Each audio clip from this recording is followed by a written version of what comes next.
O gráfico das funções, como já foi dito em alguma aula anterior, ele é a marcação dos pontos, de todos os pontos que representam essa função no plano cartesiano, associando a cada x o seu f de x, ou o y daquele ponto. Y igual a f de x, daria no mesmo. Então, para essa função que estamos utilizando como exemplo aqui hoje, 2x mais 3, se eu fosse marcar no gráfico, eu teria o ponto 1, 5.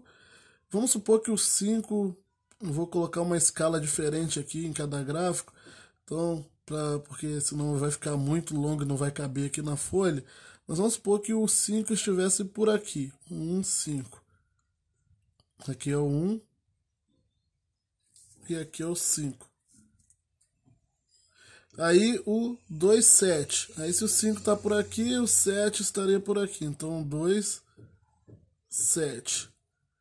O 3, 9. Então o 3, 9 estaria por aqui. E o 4, 11. 4, 11 estaria... daria a ideia de estar mais ou menos por aqui. Então aqui está o 7, aqui está o 9, aqui está o 11. Esse é o ponto 1, 5, coordenada x igual a 1, y igual a 5, né?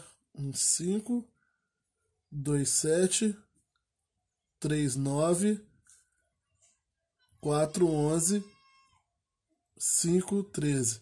Esses são os pontos que representam essa função. Então, 1, 5, 2, 3, 4, 5, 13 estaria por aqui. Então é o seguinte, como essa função ela é uma função que vai dos naturais nos reais, ela é uma função que ela não termina por aqui. Ela vai... Eu teria também aqui o ponto 0. Se eu fosse calcular o f de 0, seria o 0, 3. Então o 3 estaria por aqui mais ou menos. Mas ela não para no 5. Eu poderia calcular o f de 6, o f de 7, o f de 8.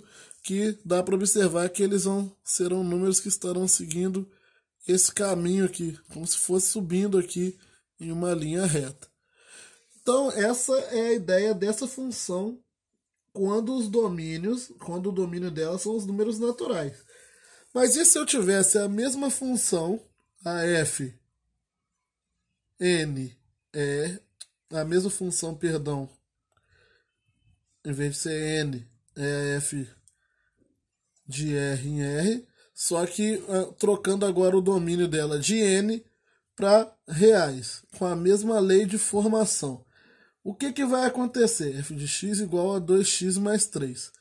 Na hora de calcular o valor numérico da função, as imagens da função, para os números naturais, que são, lembrando que os números naturais, ele é um conjunto que está dentro dos números reais, ele é um subconjunto dos números reais. Então, eu tenho aqui os números reais aqui fora e os números naturais aqui dentro. Então, os números naturais, eles são como se fosse um subconjunto dos reais. Então, na hora de calcular a lei de formação, a imagem dos elementos da função, eu teria que calcular também dos números naturais de novo. Não vai alterar nada, vão dar os mesmos valores. Só que nós devemos lembrar que os números reais, eles são a reta inteira. Então eu teria que calcular teoricamente o f de 1,2, de 1,5, de 1,7, de 1,175, de todos os números que tem aqui, eu teria que vir calculando, o que faria com que eu tivesse infinitos pontos aqui alinhados, seguindo esse caminho, aqui se eu fosse calculando para cada número real. E é aí que vem a questão. Quando eu tenho que marcar a função, e essa função é o conjunto dos números naturais, dos inteiros, ou alguns subconjuntos desses dois conjuntos, ela será uma função de pontos, como estava a primeira aqui. Agora, se essa função é um conjunto dos números reais, ou um intervalo, por exemplo, dos números reais, como eu tenho que marcar esses infinitos pontos também que estão aqui entre os naturais, para representar essa função, eu utilizo os pontos aqui dos números naturais como um exemplo para eu saber o caminho que a função está seguindo, mas o gráfico da função ficaria representado como essa reta que passa por todos esses pontos aqui. Agora que eu vi que a régua estava aqui do meu lado, esses pontos eram para ficar alinhadinhos aqui, tá todos em cima dessa reta. mas eu encontrei a régua aqui agora. Então, esse aqui ficou fora, mas era para estar em cima. Então eu teria isso daqui. Um gráfico de uma função, ele também vai depender muito do tipo de domínio que essa função possui. Porque os números naturais eles têm esses espaçamentos entre um e outro, na hora de montar os pontos aqui na função, ele também serão pontos espaçados. A mesma coisa para os números inteiros. A única diferença é que os inteiros teria aqui para trás nos negativos também, mas dariam pontos aqui para baixo, provavelmente, para essa função. Então, teria uma ideia mais ou menos dessa daqui.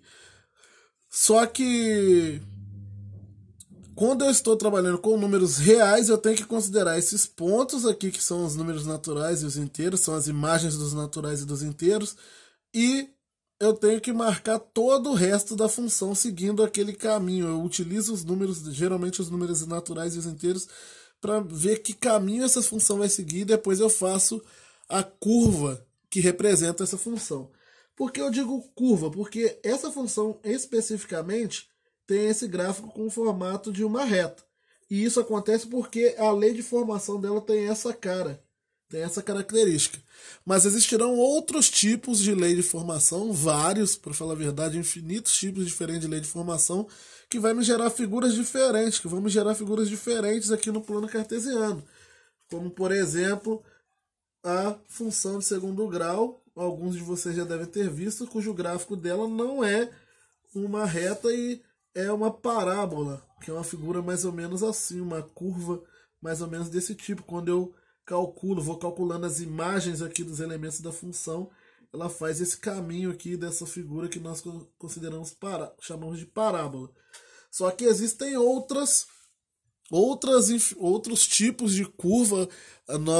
Durante o ensino médio, nós estudamos normalmente 9 tipos de funções diferentes. No primeiro ano são umas 5 delas, e no segundo ano vocês vão estudar outros tipos, que são as trigonométricas, mas cada tipo de função vai me gerar um tipo de gráfico diferente. E existem funções que vocês não estudam no ensino médio que vão gerar gráficos mais complicados, mais intrincados, dos mais diversos tipos possíveis.